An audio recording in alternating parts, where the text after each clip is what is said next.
They win?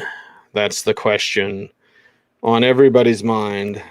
Although we already did the preview show, Bloom. Every Sunday, yeah. Every day, not just Sunday, every day. Yeah. Who's going to win?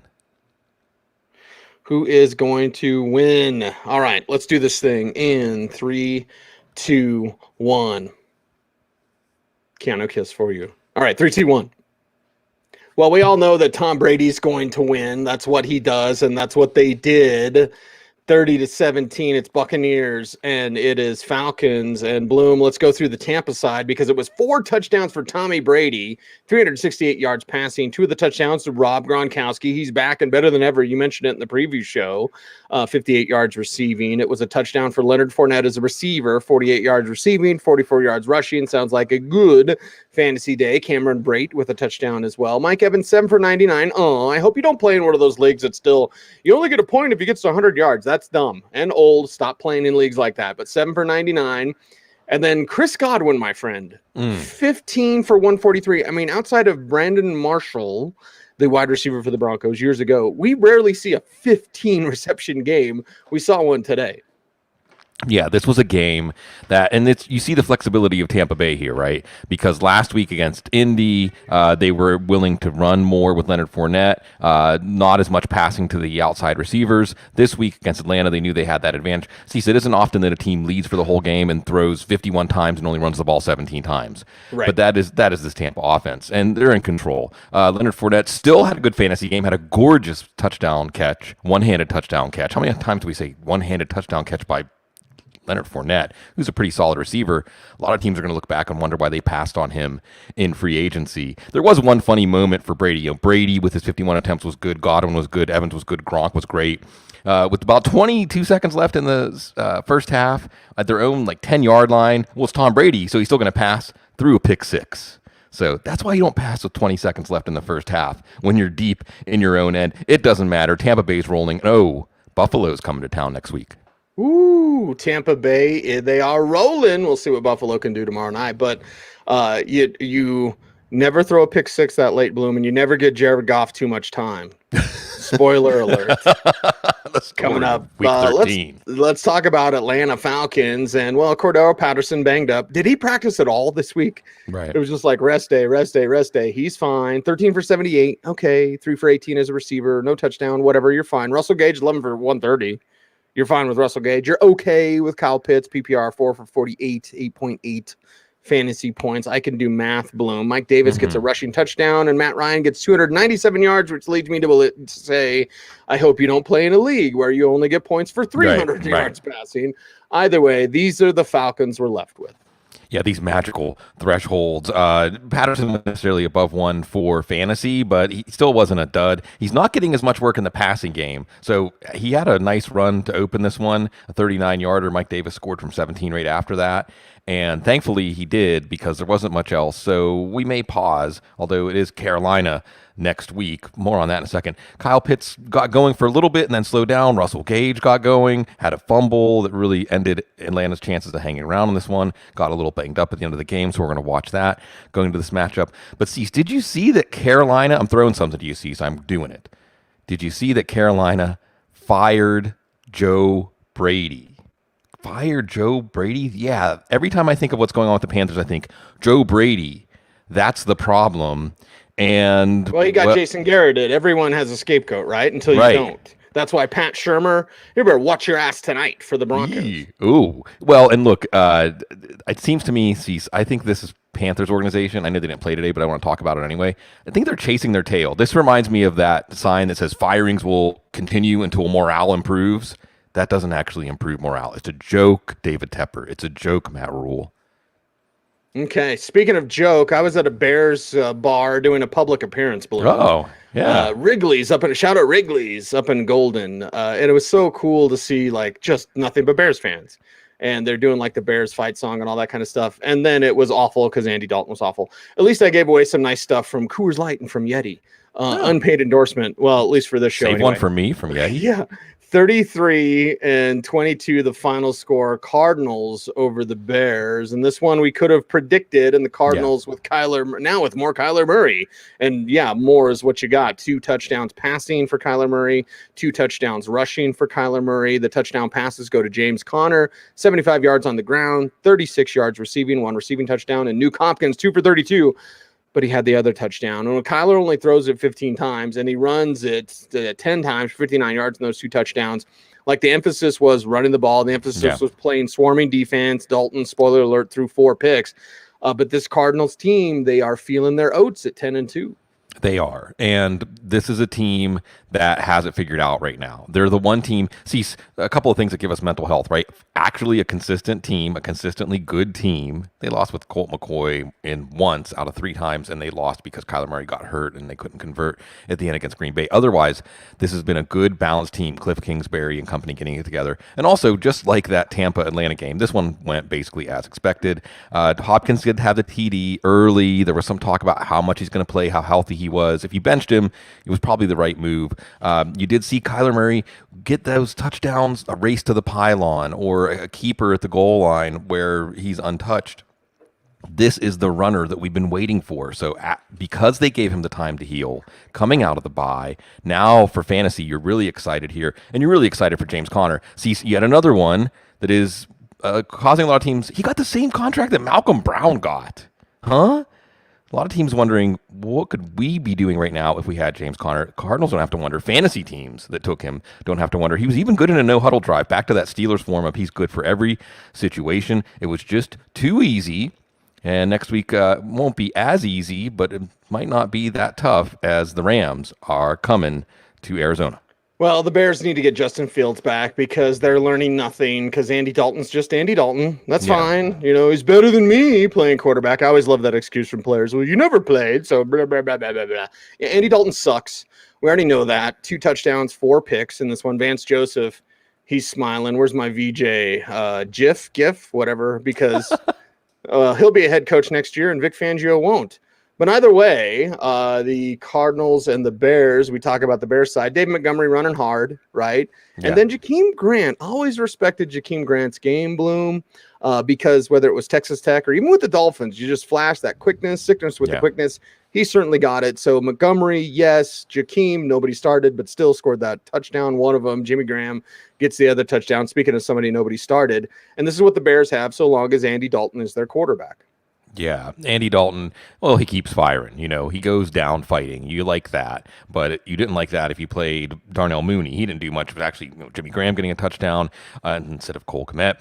And it was also Jakeem Grant, as you said. The players like Jakeem Grant, the diminutive, quick speed players that don't quite fit in an outside receiver, maybe aren't consistent enough to be a slot receiver. You see him making a little impact here and there in this one. You did see at least Matt Nagy doing things like going for it on 4th and 8, led to a touchdown. David Montgomery looks fantastic. That's one thing that is not at all wrong. One of the interceptions was on Cole Kmet, so it wasn't all on Andy Dalton here. The Bears were just overmatched. I think this is one of those games. And again, Cease, these sorting games where you see this team is definitely above this team. It helps us, it soothes us to know that there is some sense in the NFL, like when Arizona goes and beats Chicago. We'll see if Green Bay in Lambeau can give us some of that sense against the Bears next week. Sometimes the football universe is correct. Yeah. Sometimes it's not. And sometimes Cincinnati, there's Cincinnati and the Chargers treating them like they should have treated the Broncos. 41-22, that is the final score. We got Chargers, we got Bengals. That is coming up next right here on the Audible. And it's Justin Herbert with 3 touchdowns, 1 INT, 2 of them to Keenan Allen, 5 for 34 and 2. Jalen Guyton with 4 for 90 and 1. Mike Williams, that's his whoopee. Bloom, if you're not in the military, just look it up. That's your whoopee. 5 for 110 for Mike Williams, and then Austin Eckler diving in, 14 for 59, a touchdown. This one was bizarre, Bloom, because the Chargers get up, then the Bengals march back, and then the Chargers are like, no, and then the Chargers pull away. So good job, Chargers, for not going Chargers on us. Yeah, the Chargers in this game, Justin Herbert, they were the steady offensive force. They were the rudder here. You did see one thing you love here, Keenan Allen, and folks that like touchdown regression. I don't even know if that's really the quick way to put it, but a player like Keenan Allen, he's a good player. He should have had more touchdowns this year, and you got 2 of them. So you keep putting your chip down on him to get touchdowns. This week it came through, and what you really like is, especially on the first touchdown, Justin Herbert, the pass flew maybe 10 or 15 yards in the air, and he threw a fireball, a true high heat and high cheese, and Keenan Allen snagged it easily. So you like that confidence on both ends of that. You see Jalen Guyton. It's been a while since we talked about him on the show, Cease. You see him getting involved in the deep passing game, just like last year. It was actually an underthrown ball. It could have been a lot better. And Guyton actually won a contested ball that could have been an easier touchdown. And then right after that, Keenan Allen throws to Justin Herbert for a 2-point conversion. So you know the Chargers are stunting, right? They're up 24-0 in this game.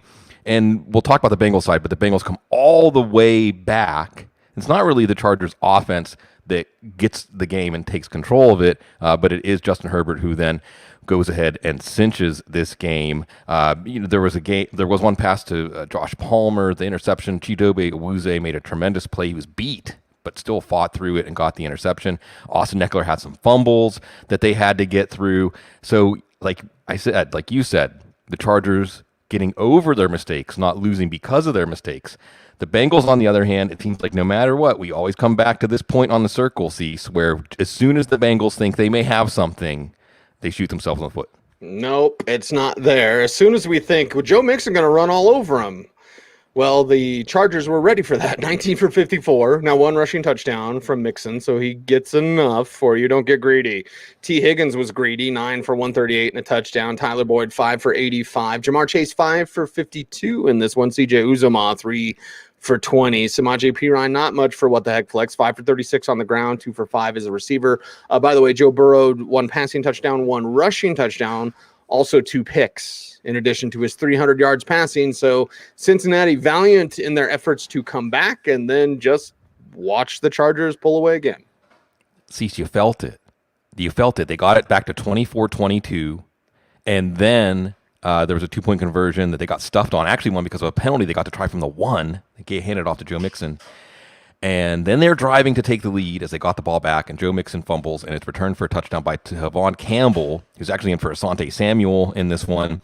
And then the Chargers don't look back. Early on, how did that 24-0 lead happen? Uchenna Nwosu with a sack strip. Jamar Chase. And Cecil wasn't even the only time it happened today. Jamar Chase was behind the defense for a touchdown. He fumbled the ball up into the air. Interception. Tips and overthrows, got to get those. Interception. Long touchdown turns into an interception. But still, this was how it got to be 24-0.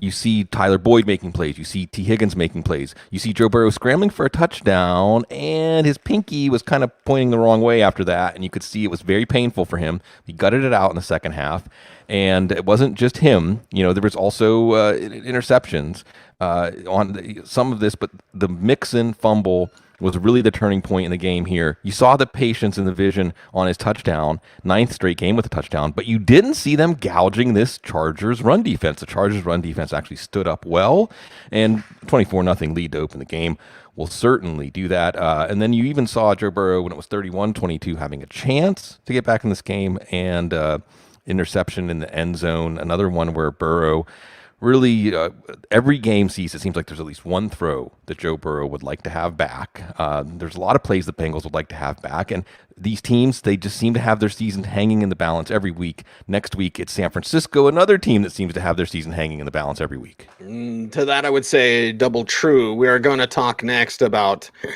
Vikings and Lions. That's right, Bloom. And you and I are part of the Ford family. No. We don't have all those riches from the Ford family, but we both drive Fords. I have 5? No, I have 6. I have 6 wow. Fords. I had a buddy of mine text me like, yeah, we had to get rid of our one car because it's dumb for 2 people to have 3 cars. And I was like, I have 6 cars myself.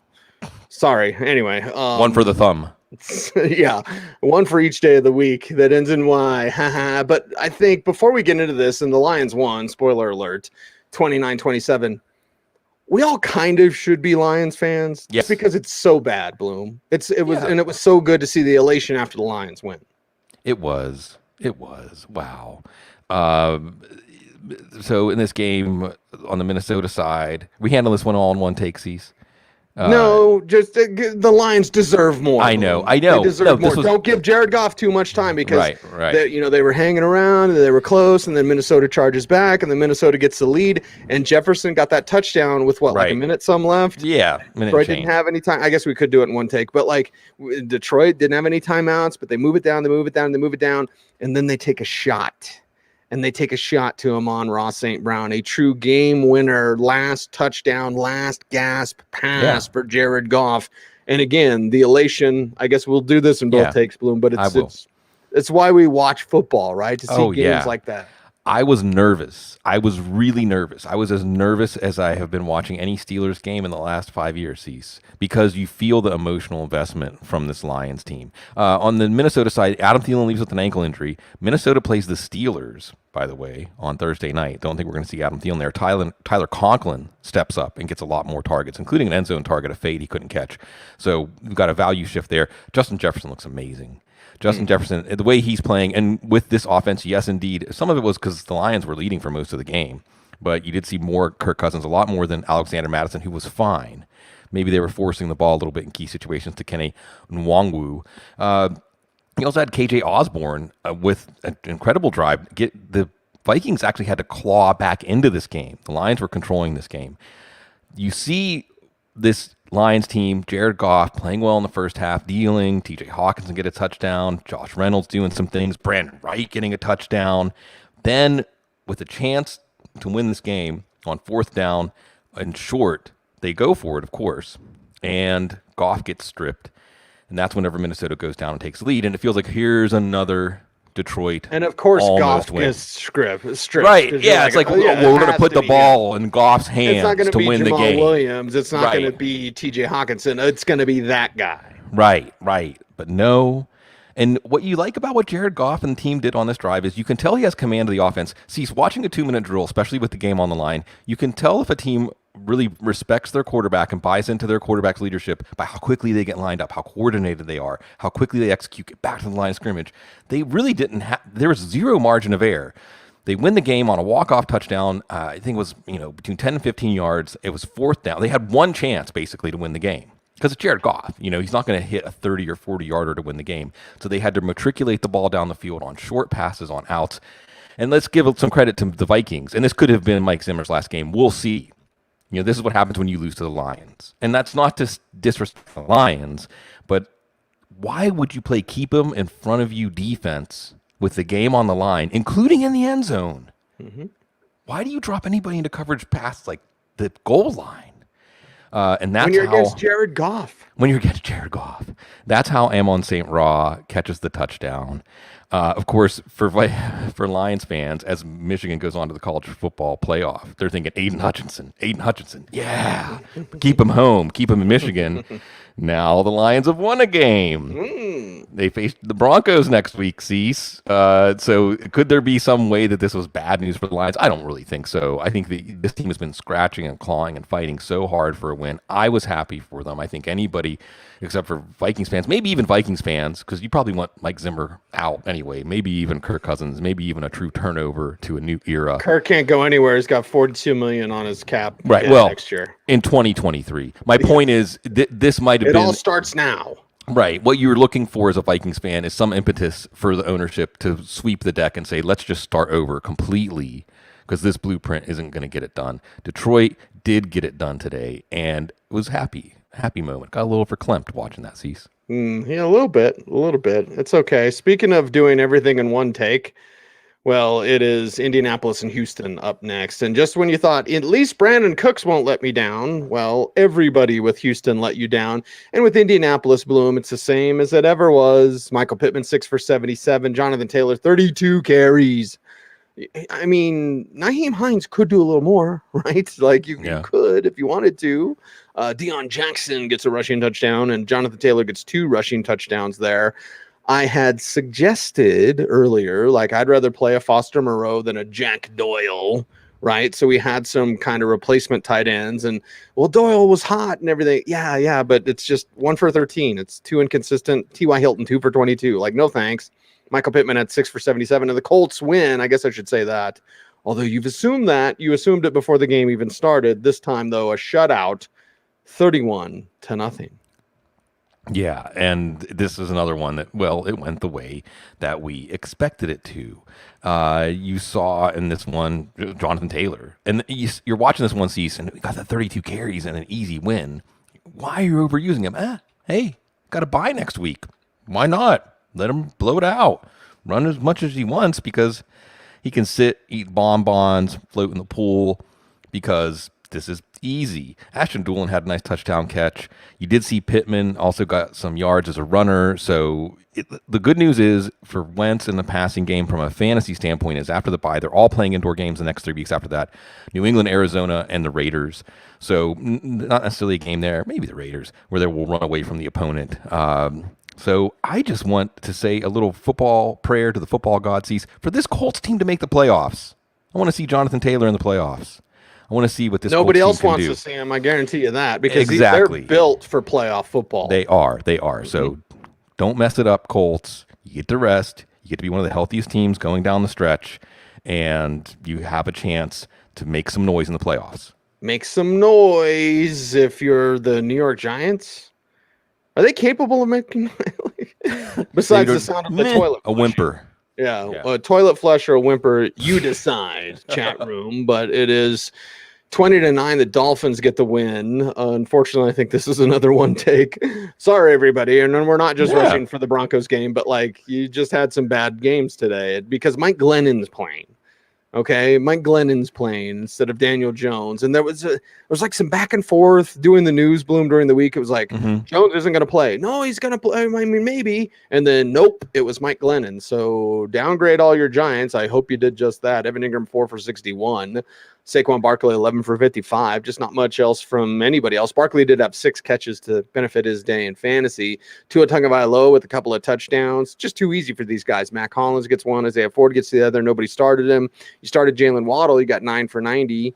Devontae Parker back 5 for 62. Okay. Mike Gesicki 7 for 46. Okay. PPR. That's enough.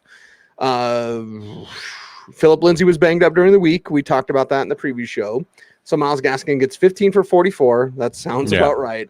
And the Dolphins get an easier than it should be win.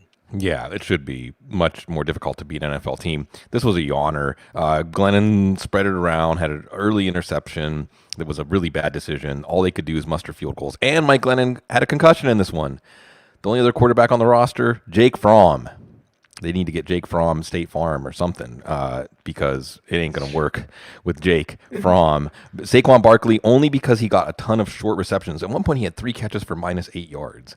That's all the only way it worked out for you in PPR leagues for Barkley. This offense is stuck in the ditch on the side of the road, and they're going to face a team that has an offense that is not in a ditch, an offense where they're going. They don't need roads, to the Chargers.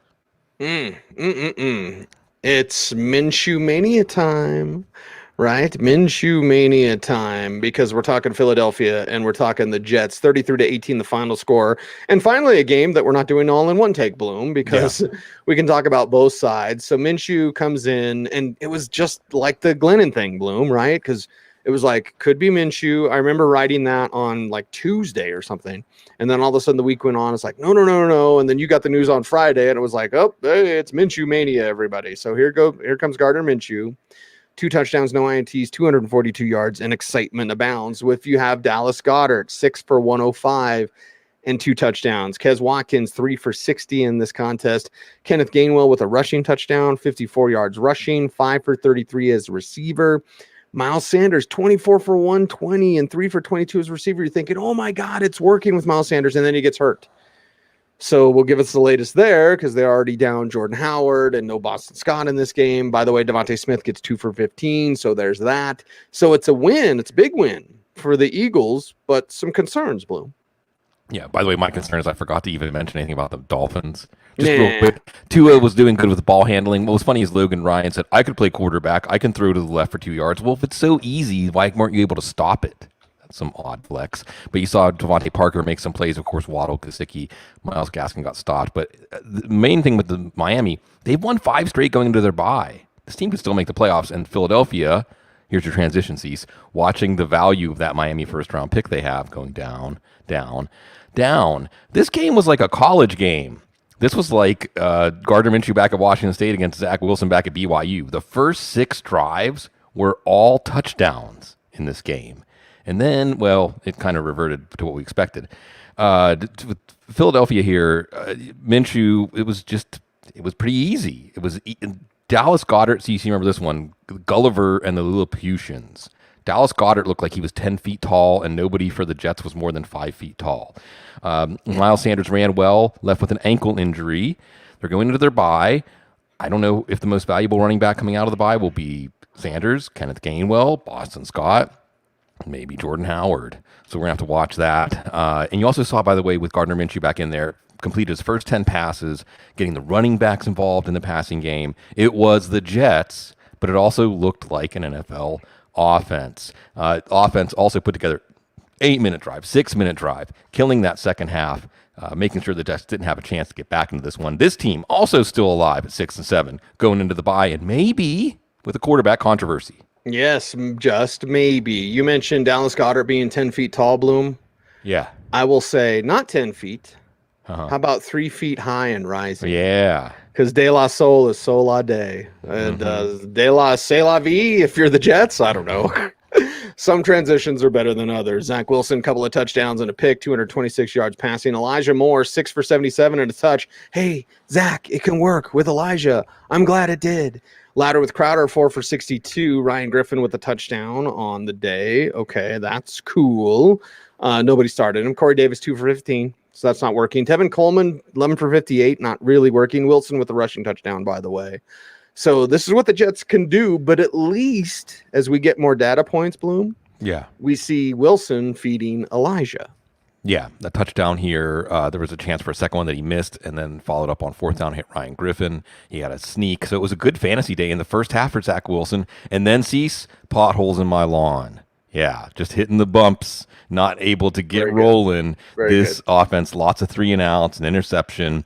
And, well, you got half a game from Zach Wilson. That's more than you've been getting. And sees a truly nauseating matchup next week as New Orleans is going to face the Jets. Oh, boy. Yeah. At least the Jets will have the better quarterback. Yeah, no matter who it is.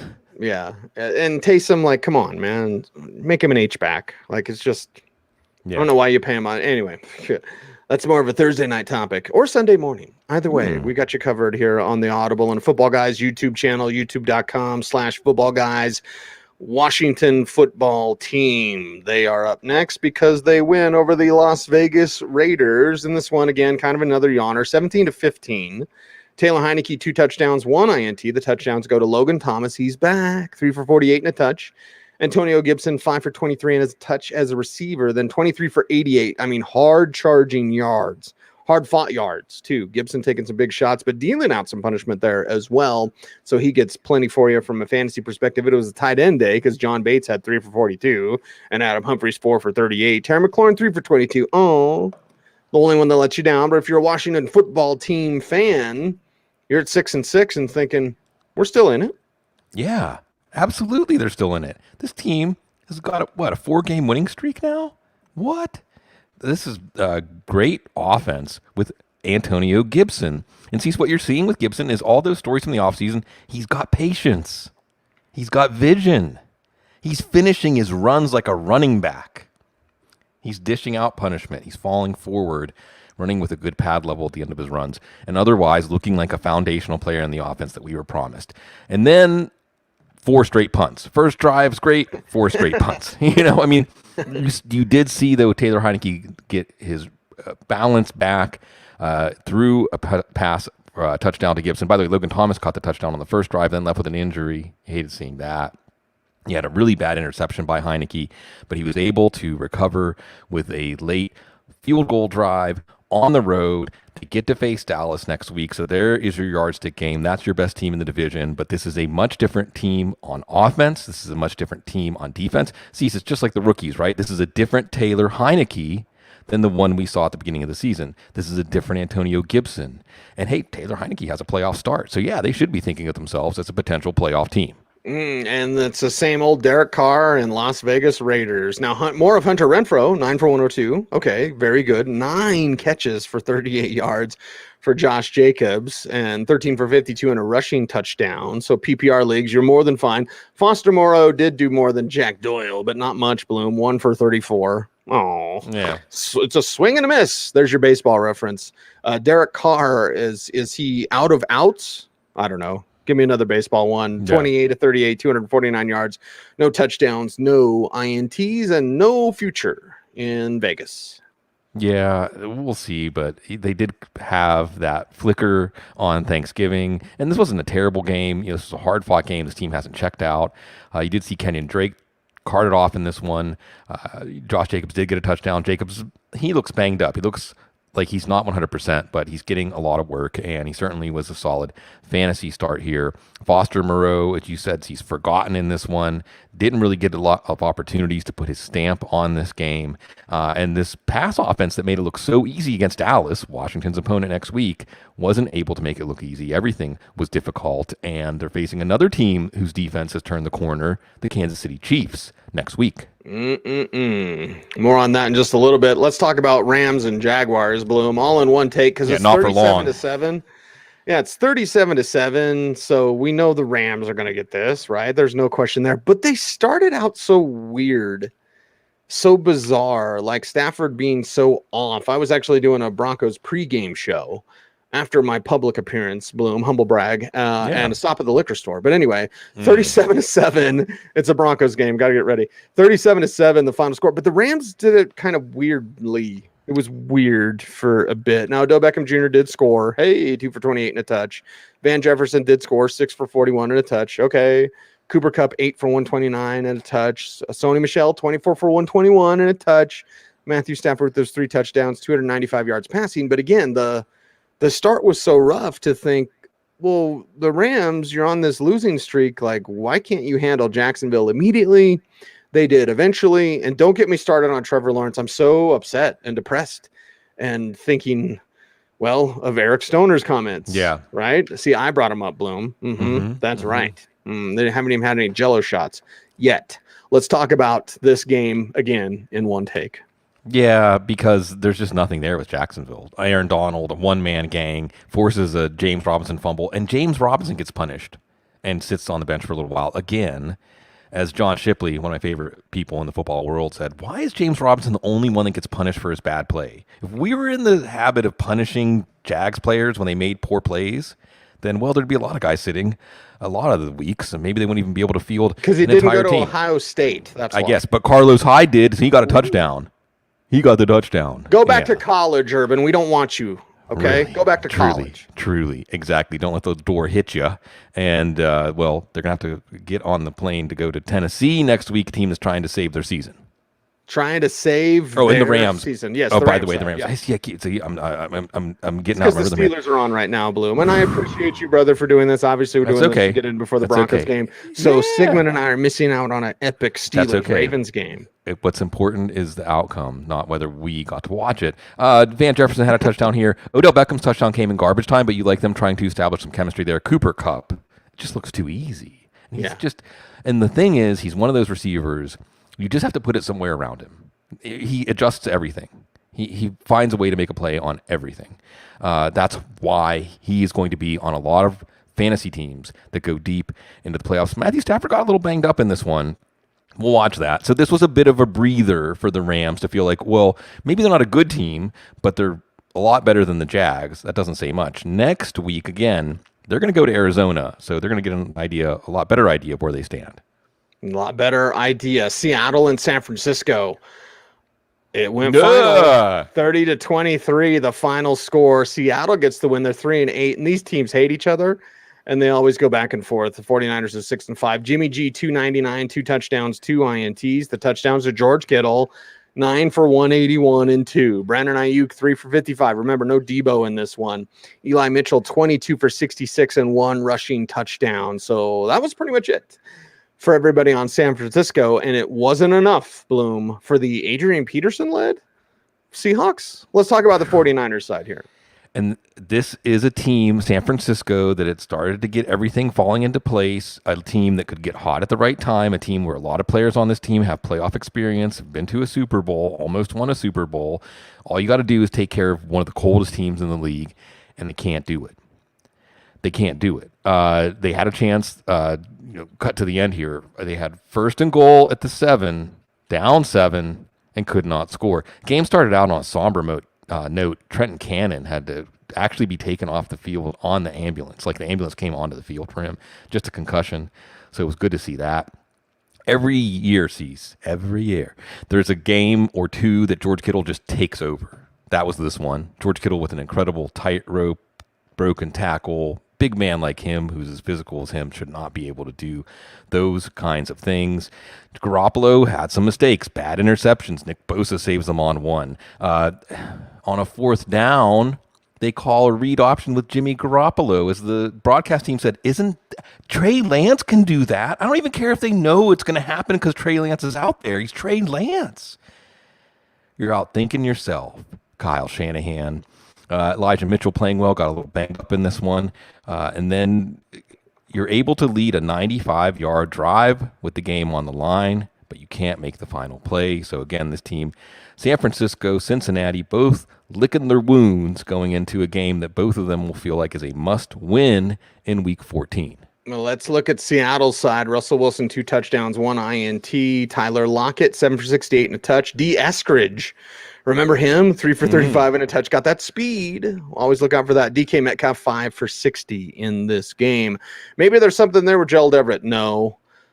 Maybe Travis Homer can go 3 for 80 and a touchdown. It's a big 73-yarder. Adrian Peterson, not much fantasy value unless he plugs one in from the 1 rushing touchdown. Rashad Penny, 10 for 35. So just kind of a mess at running back. But production, 27 for 146 and 2 touchdowns, benefited by that 73-yarder from Travis Homer. So Seattle finds a way, again, in the game where these two teams hate each other. Seattle gets the win. And if you can't go to the playoffs, the best thing you can do is keep your rival from going to the playoffs. Maybe that's what will happen. By the way, that tie with the Lions for the Steelers is going to loom big, thinking about what's going to keep you going to the playoffs. Look, this Seattle team, this was a desperate team coming in. How do you know they're desperate? They call fake punt on the first drive, and it works. It works for a touchdown. Travis Homer from like 63 yards. How often do we see a fake punt for a touchdown, Cease? That's how this game got started. Gerald Everett. Gerald Everett needs to send a fruit basket to Jimmy Garoppolo, all right? Because he fumbled at the goal line. Then he had a touchdown catch at the goal line that he Jamar chased up into the air for an interception. And then he fumbled again at the goal line. It was like, were it not for Gerald Everett, hey, the Seahawks could have won this one going away. You did see D. Eskridge with a nice play on his touchdown on the 2-minute drill. Tyler Lockett went to the medical tent. He was okay. Caught a nice, one of those big bloops from Russell Wilson that Tyler Lockett can run under in the corner of the end zone. You did see DK Metcalf get going a little bit, but not necessarily what we were hoping for. So this game was kind of like, instead of Seattle versus San Francisco, it was Seattle against Gerald Everett. And Seattle won, and Gerald Everett won. And look, 9-8 is not going to make it in the playoffs. So they're 4-8, even if they close out the season with all wins. But they do face Houston next week, so maybe they can get at least another win. Another one, and another one to go before we wrap this show. It is Steelers, and it is Ravens. And Bloom, of course, we love and appreciate Adam Schefter. He's a friend of both of ours. He's my mentor. But when he reported like, hey, Ben Roethlisberger's telling people it's his last year, we should have said that a year ago. Like, right. Yes, of course, we knew, and we know, because we can watch Ben, and Ben's no good. And we've been watching the Steelers, both of us, since the 70s, because we're old, Bloom. Yeah. But we've been watching and appreciating this team, and always appreciating a game against the Ravens. And I've said it once, and I've said it 1,000 times. If the Steelers only beat the Ravens every year, and they're 2-15 now, I don't care. Because they beat the Ratbirds. And Brandon Stokely, my good friend, gets mad at me when I call his Ravens the Ratbirds, but that's what they are. Sorry, Baltimore. But these two teams always seem to give us a classic. 20-19, the final score. Pittsburgh wins. Let's talk about the Baltimore side. Lamar Jackson, they were having difficulty to contain him as a runner, at least early on. 253, 1 touchdown, 1 INT. 8 for 55 on the ground. Devontae Freeman, 14 for 52 and 1 rushing touchdown. Also 5 for 45 as a receiver. Marquise Brown, 5 for 55. Mandrew, 4 for 50. Also, a couple of drops, Bloom, top of my head. Yeah. Sammy Watkins with the receiving touchdown. Nobody started him, 4 for 39 and a touch. And, well, we're still waiting on Rashad Bateman, Devin Duvernay, whatever. They put up a fight. They wanted to run Lamar more, and at the end, it wasn't enough. The Steelers have cracked the code on Lamar Jackson, and guess what? Greg Roman hasn't figured out how to evolve. You blitz Lamar Jackson, you make him make a decision early, and more often than not, it's going to work out. In the first half of this game, the Ravens basically controlled the game, and they went into the half only up 7-3. So they dominated the game in the first half. And that was when you knew you let the Steelers hang around, even with this old version of Ben Roethlisberger, they're going to be dangerous at home against the Ravens. First drive of the game, they chew up the clock, and Lamar Jackson forces the ball into the end zone and throws an interception. But they come out in the second half with a 99-yard, 10-minute, 21-second touchdown drive. And at that point, you think they're going to take control of the game. But no, actually, that's when the Steelers' offense comes alive. You did see in this one Devontae Freeman, the clear lead back, involved in the passing game, involved at the goal line. So we're not going to get a lot of questions about whether to start him. As far as Lamar Jackson goes, not a great game, but he gets Cleveland next week. We know that's always good tonic for him. Marquise Brown, Mark Andrews, there was a 2-point conversion. So Steelers take the lead 2013 as we're recording. Ravens go down and score with the Sammy Watkins touchdown. They decide to go for 2. Thursday night topic, whether that's what you would do. On the road, I think that's what you do. Then, of course, you do have Justin Tucker, so maybe not. The point is they try to go to Mark Andrews. Again, the Steelers get pressure, and the pass falls incomplete. Ravens still in the playoff hunt, no problem. They were the number 1 seed in the AFC going into this one. What's that even mean? I guess in this AFC, it means you're a marked team, and you're probably going down. Again, they get Cleveland, a resting Cleveland team coming off of their bye.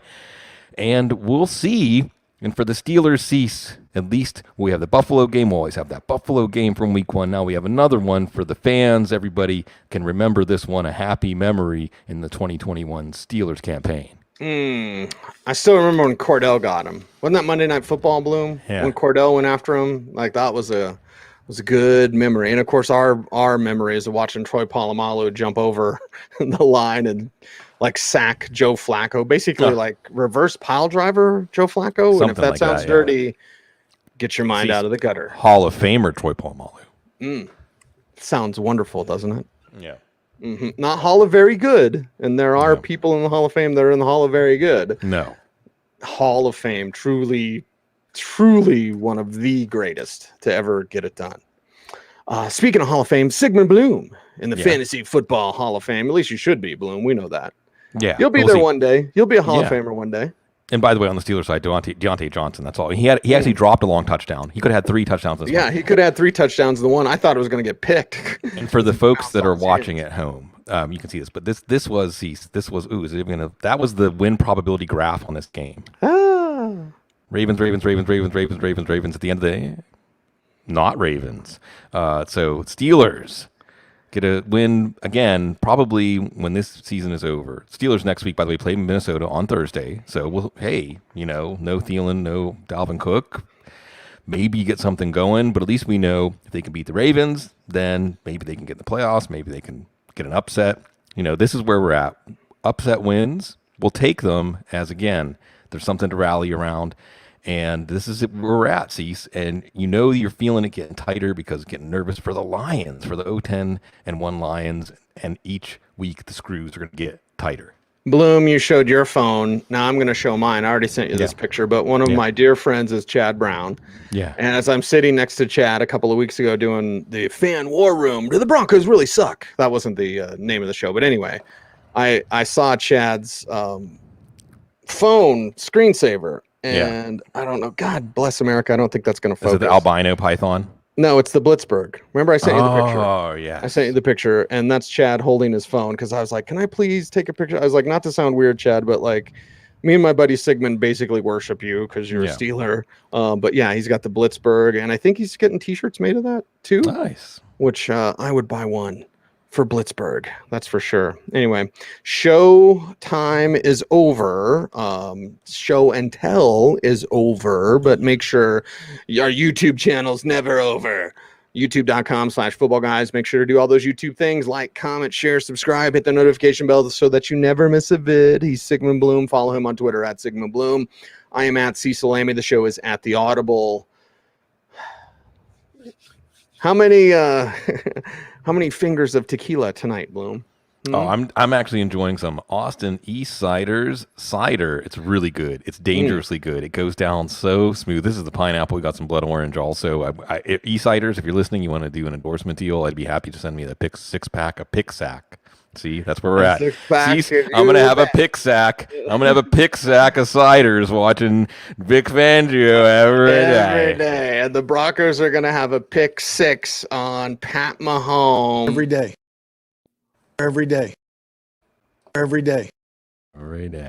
Gotta break it. Anyway, love y'all. Stay tuned. Stay frosty.